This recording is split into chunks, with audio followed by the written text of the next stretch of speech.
Breaking news this hour, a White House official tells CNN that President Trump has authorized the release of that highly controversial House Republican memo about the Russia investigation. The FBI still says it has grave concerns about the memo, which CNN is told alleges agency abuse with the secret surveillance warrant process. I want to get straight to CNN's Jeff Zeleny at the White House. Jeff, what can you tell us?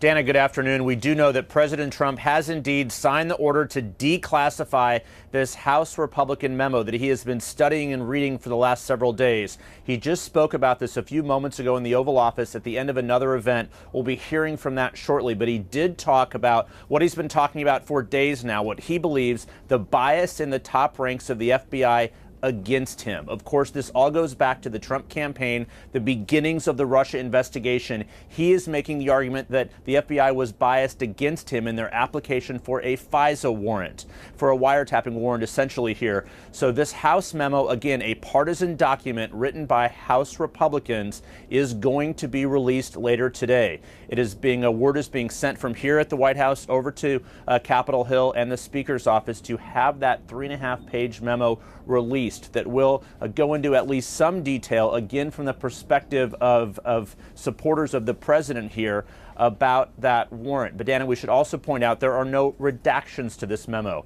For the last several days, there have been big considerations, big discussions here underway if this memo would be changed in some respect to ease some concerns of the FBI. As you'll remember, the FBI director said he had grave concerns about this. They said it was a national security risk. We are told by a White House official this morning there will be no redactions to this memo. So it will be released as it was written by the committee here. So, Dana, this is really setting up and escalating an already pretty major confrontation, a very major confrontation with the president and his Justice Department and his hand-picked FBI director. Now, the fallout from this, we will have to see how that develops. Also, Rod Rosenstein, of course, the Deputy Attorney General who is supervising Special Counsel Bob Mueller's investigation here, he is also mentioned in this memo likely here. So what will his fate be? So, Dana, many shoes left to drop and fall on this. Important that we keep this in a perspective and context here. This is one slice of the Russia investigation. The main one, Special Counsel Bob Mueller's, of course, continues. But the president believes that this discredits that investigation. It's one of the reasons he signed off on the declassification of this memo. Brianna? It sure is. I mean, Dana, excuse me. No problem, Jeff. It sure is. And I should tell you that we are waiting to hear from the president in less than a minute. So stay with me while we wait for that. While we wait for that tape. You mentioned. Oh, here we go. Let's listen to the president. Okay. Thank you. Thank you very much, everybody. Thank you.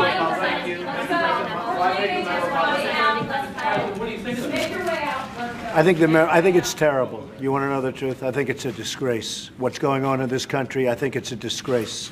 The memo was sent to Congress. It was declassified. Congress will do whatever they're going to do. But I think it's a disgrace what's happening in our country. And when you look at that and you see that and so many other things, what's going on, a lot of people should be ashamed of themselves, and much worse than that.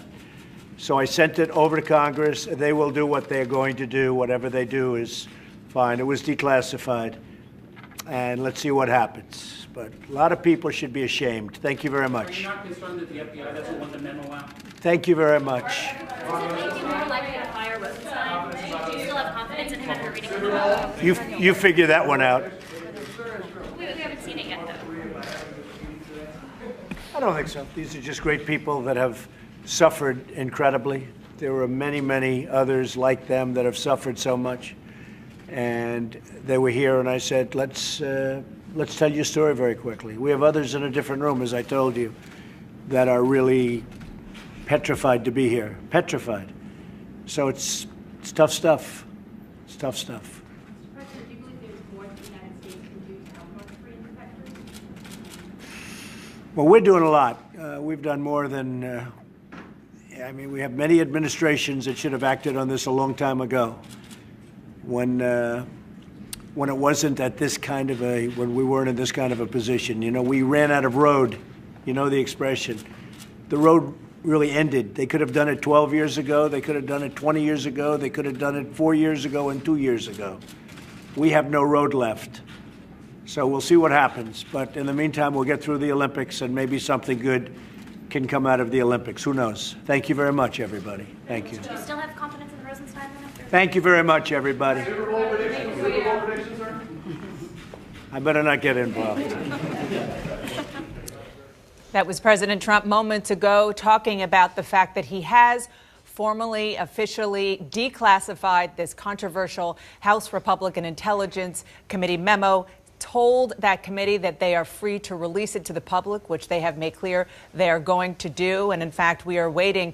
That could happen any moment now. And while we wait for that, I want to bring in our team who has been covering this for months and months and months and been breaking a lot of news on it. Let's bring in CNN's crime and justice reporter, Shimon Prokupecz, CNN's chief political analyst, Gloria Borger, Nia Malika Henderson, CNN's senior political reporter and CNN political director, David Chalian. Also, I want to say that in New York, we have CNN legal analyst Michael Zeldin. Thanks for joining me, Michael. Let's start here around the table, first and foremost, about those comments we just heard from the president. Gloria, talking very specifically and very openly, like he did on Twitter this morning, accusing his own DOJ, Department of Justice, his own FBI, of being political. Right. It's a disgrace, he said. What's going on is a disgrace. And so I think what you may see in this memo are Republicans claiming that that somebody, Carter Page, was under surveillance because of politics. And that the whole dossier was the rationale, which the president hates, of course, was the rationale for the surveillance. And this is a way for the president, Dana, to discredit the Mueller investigators and thereby, without directly poking his finger in Bob Mueller's eye, discredit the special counsel. So what he's done is he sent this to Capitol Hill now. It will be released. It is in the process of being released. And the whole purpose of it is to discredit the top echelon of the FBI who approved this surveillance. And we really should, as we're waiting, and we are, just forgive me for looking at my phone, we're reporting and talking to you on TV real time here. But Shimon, it's very, very important to underscore as we get this memo and as we go through it, the real deal here, which is it is a highly political memo. It is just done by the Republicans on the Intelligence Committee, which breaks with precedent for this committee, which is generally an oasis of nonpartisanship, never mind bipartisanship. And that is why your sources at the FBI and DOJ are upset, right? Because they think it's just cherry picked. Correct. And certainly they've been bracing for this now all morning with news that this is now coming. And we will see how they react once it comes out. But this has been their central issue with this, in that it is extremely one-sided, that it does not paint the full picture of what the FBI was doing and the intelligence that they were gathering and the work that they were doing. And so their concern is that this is just going to show a one-sided sort of way this investigation was going, thereby making it seem political, discrediting FBI agents who have spent months now, perhaps more than a year, working on this case. And because really the FBI can't talk about this, they can't talk about FISA material, they can't really defend themselves. So that their only defense was that statement, and that was obviously a stunning statement. And as we wait to see this memo, which is 3.5 pages, it's not very long, I want to read to you what Senator John McCain, who's the chairman of the Armed Services Committee in the Senate, has said via statement. He is back in Arizona dealing with treatment for cancer, but he is speaking out. And here's what he said. He said just now, the latest attacks on the FBI and the Department of Justice serve no American interests, no parties, no presidents, only Putin's. The American people deserve to know all the facts surrounding Russia's ongoing efforts to subvert our democracy, which is why Special Counsel Mueller's investigation must proceed unimpeded. Our nation's elected officials, including the president, must stop looking at this investigation through the warped lens of politics and manufacturing partisan sideshows. If we continue to undermine our own rule of law, we are doing Putin's job for him. That is some strong stuff, David Chalian. It sure is, and thank you, John McCain, for bringing this back to what this is actually about. What there it's was supposed an attack to be about. on our democracy. That's actually where this all stemmed from. I have a feeling if John McCain heard the president's word, he might think disgraced or people that should be ashamed of themselves should apply elsewhere, not where Donald Trump is applying it. Here's the reality. Gloria's talking about this effort to discredit the Mueller investigation, which is clearly what this is about. To Donald Trump, but that's a months-long effort. And this is another data point for him.